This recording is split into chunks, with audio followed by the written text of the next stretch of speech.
Good morning, children. So let's continue with the next topic of respiration. This is the session with respiration part 7. So in the previous class, I happened to explain to you what is the difference between aerobic and anaerobic respirations. Aerobic respiration, where oxygen is needed for burning of glucose, whereas anaerobic respiration, the respiration takes place or the glucose is burning in the absence of oxygen. And I was telling you what would be the products, and I also explained to you about the process of respiration and the chemical reactions involved in that process. So it's a complicated process, but still I happen to explain it to you briefly, involving giving you the introduction of few terms of few chemicals which were formed in the as a part of the chemical reactions. Hope it was clear. Please do not get confused, and pause the video session and be seeing it again and relate it with the textbook content what you would be reading. Fine, so let's start today's session of respiration part 7. And in this session, as I already told you earlier, that I would be explaining about the activities which are telling the importance of anaerobic respiration or which are proving the anaerobic respiration. So first to start with, let me just start an activity of yeast, which is trying to show the anaerobic respiration. And all of you know that yeast is the microbe which is undergoing anaerobic respiration, that is, it respires in the absence of oxygen.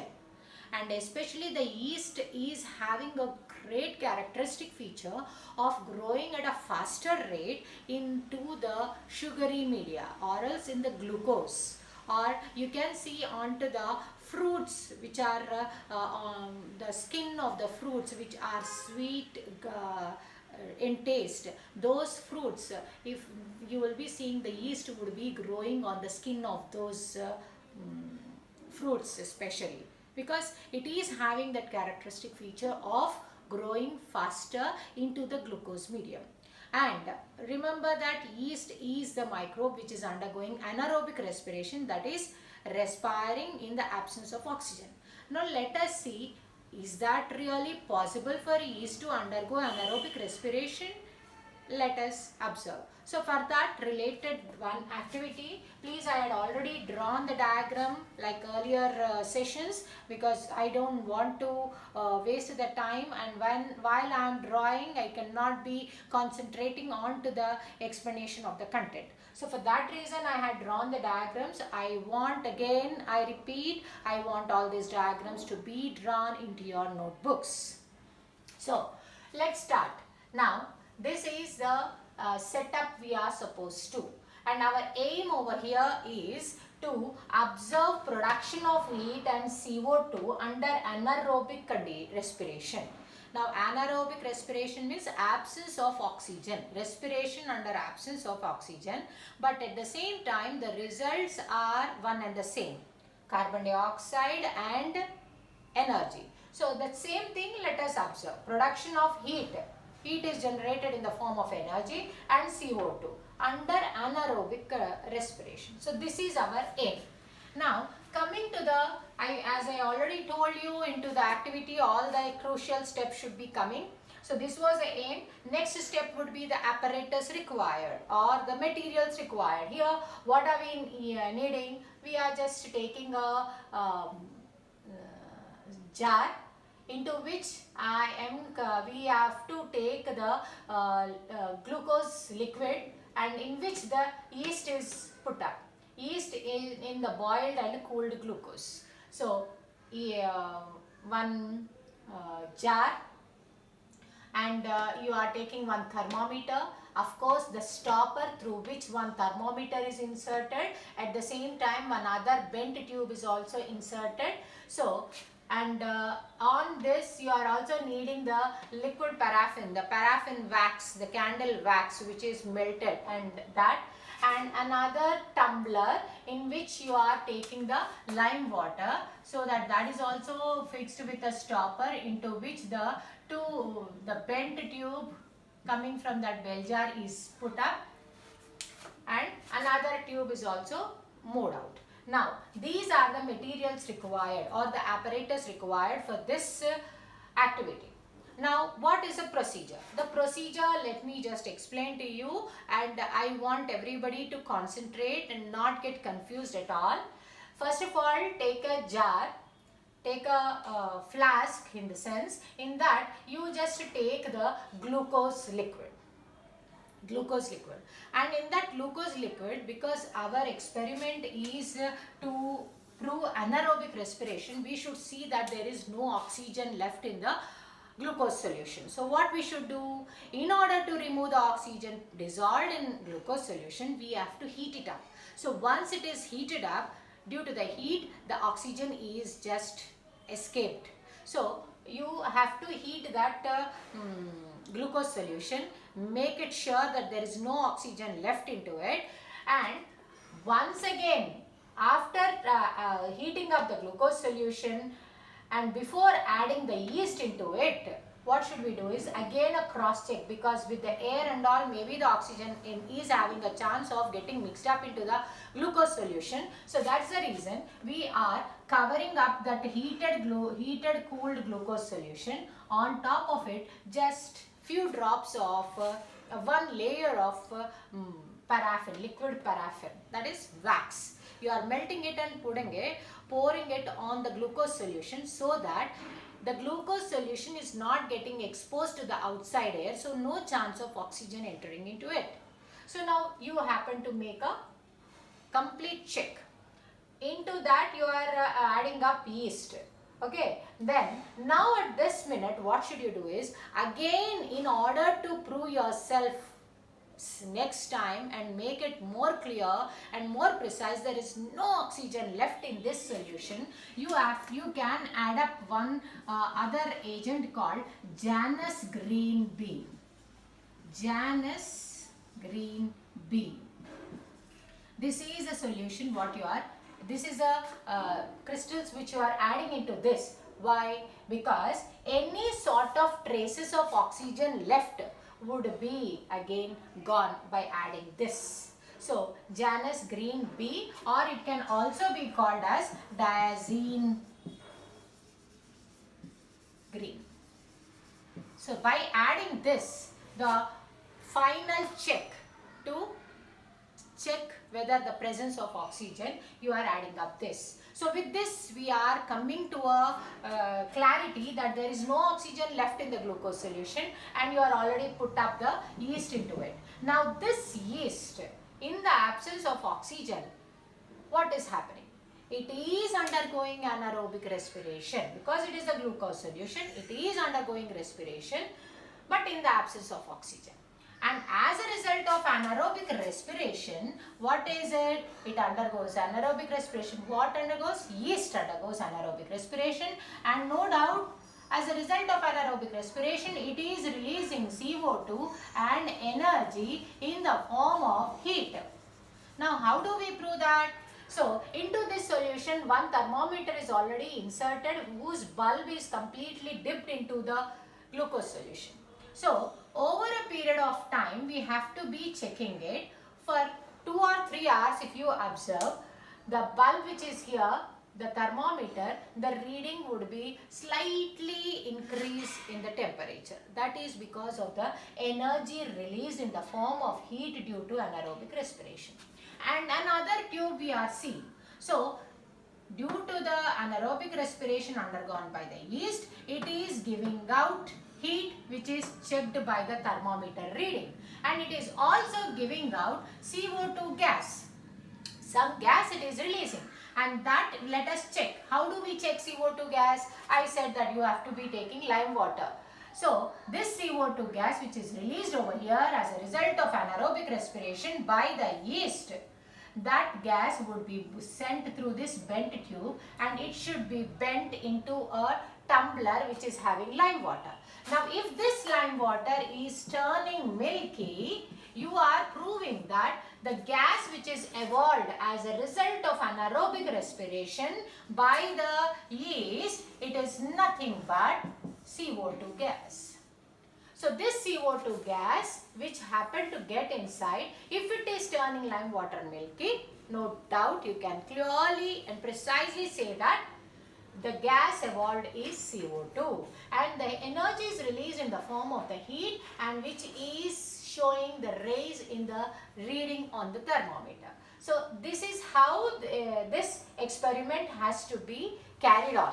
So by this what were your observations? Your observations were rise in the temperature in the thermometer, and next is the gas which was evolved was when it was tested, it turned lime water milky.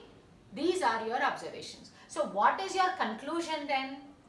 What is your inference or conclusion or the result? The result is that yeast in the glucose solution was undergoing anaerobic respiration. As a result of anaerobic respiration, it released CO2 which turned lime water milky. So proved. And there is due to the rise in the readings of the temperature in the thermometer, we can conclude that even energy is released as a result of anaerobic respiration by yeast in the form of heat. So this is about the anaerobic activity of yeast, activity involving yeast showing the anaerobic respiration. So, and all of you, please, once again I repeat, aim is to observe the production of heat and CO2 under anaerobic respiration. And apparatus required are this jar into which it is a stopper with one thermometer and one bent tube, and liquid paraffin wax, glucose solution, yeast, and another tumbler with a stopper and into which lime water. These are the apparatus. Procedure is, you are taking glucose solution into the jar in which you are seeing that you are heating that glucose solution so that to allow the oxygen gas to be escaped out. Glucose solution on getting heated up, it releases oxygen gas. So you have to heat it and cool it, into which you are taking the yeast. Before that you have to once again cross check if there is any oxygen left. For that you are adding one agent called Janus green B or diazine green. What is it? Any little traces of oxygen still left, the blue color of that solution will be changing to pink color. So that itself is an indication that all the oxygen got wiped out. And then again, third check is you are pouring a layer of liquid paraffin, the melted wax, so that it is sealing off. So no chance of air or oxygen getting into the glucose solution. Now, after doing this setup, the yeast present in the glucose solution, as I said earlier, it undergoes respiration. And what respiration in absence of oxygen? Anaerobic respiration. So yeast in the glucose solution is undergoing anaerobic respiration. It is giving out energy in the form of heat, which is shown in the readings on the thermometer. After few hours, slight increase in the readings of the thermometer, we can first, earlier it would be A and then it would be coming to B. A very slight increase. That itself is indicating that heat energy is released in the form of heat. And the gas evolved is checked through the bent tube which is passing into a tumbler having lime water, which is turning to milky. So this is how it is proved. So this is about the activity of anaerobic respiration undergone by the yeast. Please try to understand it properly, read the matter, don't get confused, and look to the diagram and look to the apparatus. Hope it is clear, children. Now let me go to the anaerobic respiration. I had already given you a few other examples of fermentation. So fermentation, as I was giving you examples of your idli or dosa batter, where again the microbes are undergoing anaerobic respiration in the absence of oxygen and releasing CO2 as well as ethanol, and that due to which I told you that that odor what you are getting, that froth what you are getting, so that itself is anaerobic respiration fermentation, which I already explained. Now I am just mentioning it. Now, as to proceed with the other topics, so let's see that almost respiration is when we are telling that the food materials getting burnt in order to give us energy. That is same thing, almost anything which is burning is called combustion actually terms. So I can say, so let us observe the combustion of glucose. Physically, let's take glucose and let us heat it, and how is that giving? We are almost comparing. Respiration is almost similar to combustion. We say respiration is equivalent to combustion. This is given by many scientists. So now why? Because respiration happens in the presence of oxygen. The food materials are being burnt to give us energy. And same thing, combustion is nothing but burning of any material to give heat energy is combustion. So why not respiration can be almost compared with combustion. So in order to prove that, let us do another activity where we are burning glucose. So for that, hope you all understood this anaerobic respiration activity. So now let's get to combustion of glucose. And combustion of glucose means burning of glucose, heating of glucose. On heating of glucose, what is it happening? So for this again, you are taking the aim is to observe the changes while combustion of glucose. So what are the materials required or apparatus required? It is a stand you are taking, and you are taking a test tube. Into the test tube, we should take glucose, and this glucose should be heated up. So for heating it up, you would be needing a Bunsen burner or Bunsen burner, however you pronounce. The heat coming out the test tube, glucose, Bunsen burner, and a delivery tube, which is again a stopper for the test tube, a delivery tube which will be passing into another beaker, and in the beaker lime water. I repeat, the apparatus required for observing the combustion of glucose: a stand, one test tube, a little bit of glucose, stopper, delivery tube, beaker with lime water, and Bunsen burner to provide the heat for burning glucose. Now these are the apparatus. Now what would be the procedure or method? What are we going to do exactly in this activity? First of all, you have to fix the stand, and to the stand you are fixing up the test tube in a little horizontal position, so that into the test tube the glucose taken will be provided the heat with the help of a Bunsen burner, again which is placed again on a flat surface. So this is providing heat to the, so the glucose present in the inside the test tube is getting heated up. So once it is getting heated up, what exactly is happening? Combustion is definitely giving out CO2 plus energy. Again, this energy in the form of heat. So what are we to do?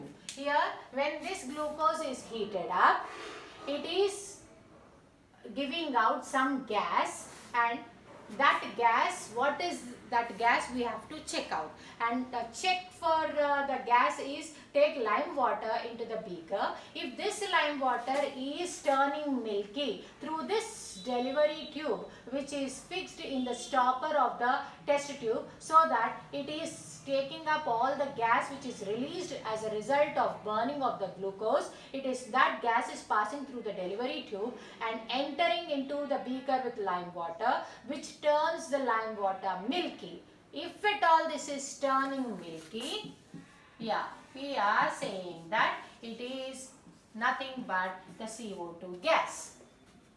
So, by this what are we coming to? This is our observation. This is our procedure.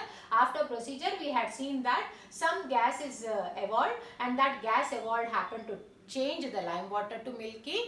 This is the observation. So, what is your conclusion? Conclusion is respiration. When respiration also, the end products are. Respiration is nothing but the glucose. The food materials what are present in our body is changing to glucose, and that glucose itself is burning in the presence of oxygen to give us energy, heat energy. So, and at the same time it is releasing CO2. So that same thing we cannot be inside our body, whether the glucose cannot be made to the process of burning. So we cannot observe how the glucose is being burnt in our body. So because as a result of cellular respiration undergone by each and every cell, what exactly is happening? The glucose is being burnt there. It is taking up oxygen and it is giving us energy plus CO2 plus water. So how do we prove that? We cannot we cannot observe the burning of glucose within our cells. So that is the reason we are trying to make an apparatus with glucose, heating glucose, and observe the changes. But inside this, do you think that some heat is supplied to our body? No.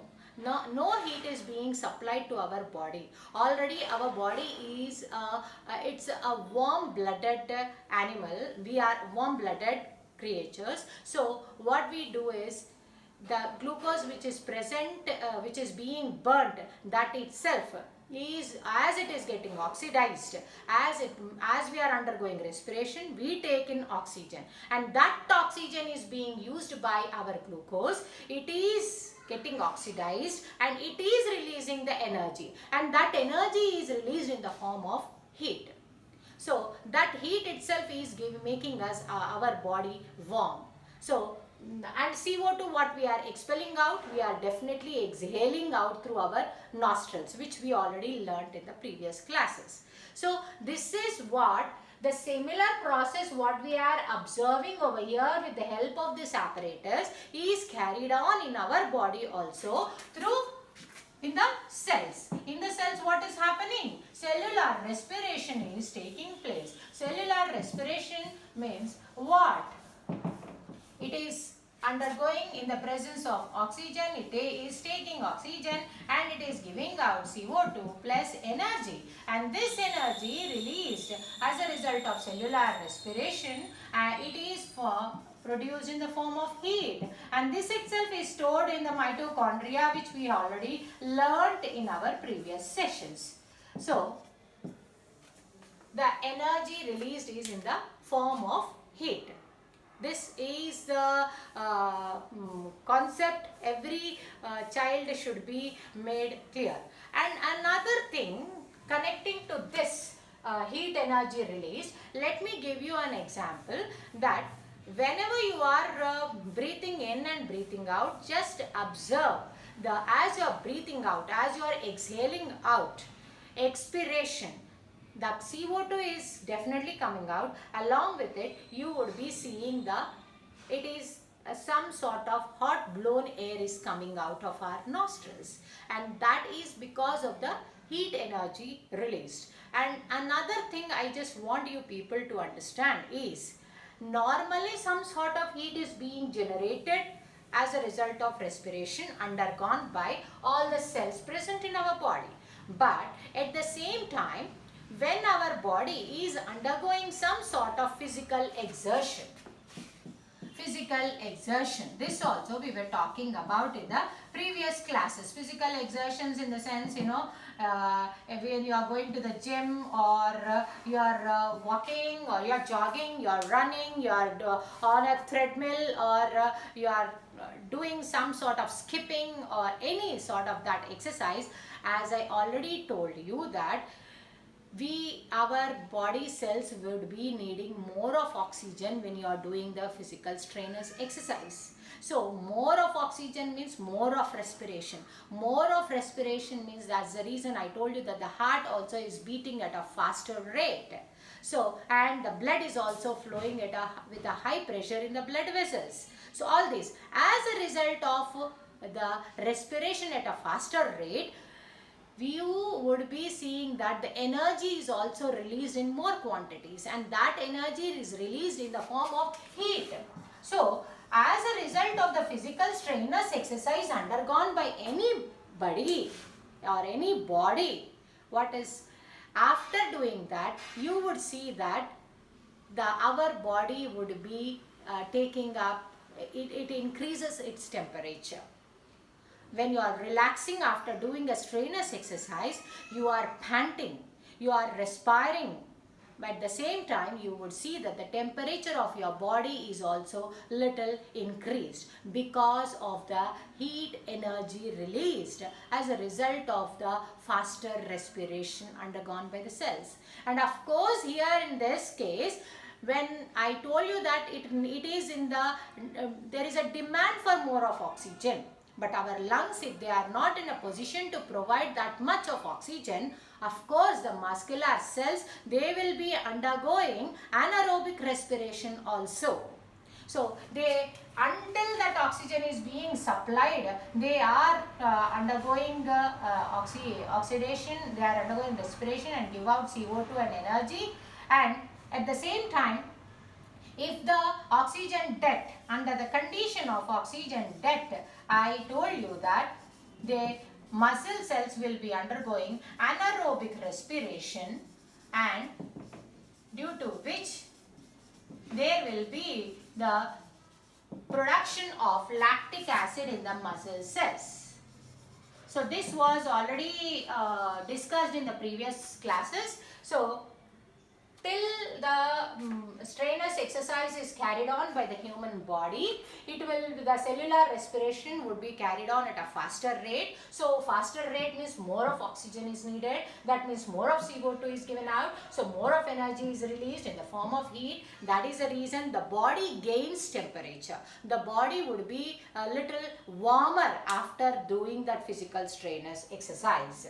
So this should be remembered by you all. And at the same time, when the oxygen demand is more but the supply is less, which is resulting in oxygen debt, shortage of oxygen, at that time the muscular cells would be undergoing anaerobic respiration and releasing the lactic acid, which is giving the paining sensation in our muscles. Of course, this rise in temperature in our body after the strenuous exercise will come back to the normal after few minutes. Same thing, the pain in the muscle cells due to the accumulation of lactic acid will also come down after few minutes when our body is coming back to the normal pace of intake of oxygen and giving out carbon dioxide at a very normal rate. So this way, since heat energy is released, we are comparing it with the combustion. So in order to see that combustion, we are seeing this activity of combustion of glucose. Hope it is clear, children. So this activity also I want you people to be looking into the textbook, reading it, try to understand, don't get confused, have a clarity of the concept, concentrate while reading it so that it would be easy. Hope it's clear. Thank you, children.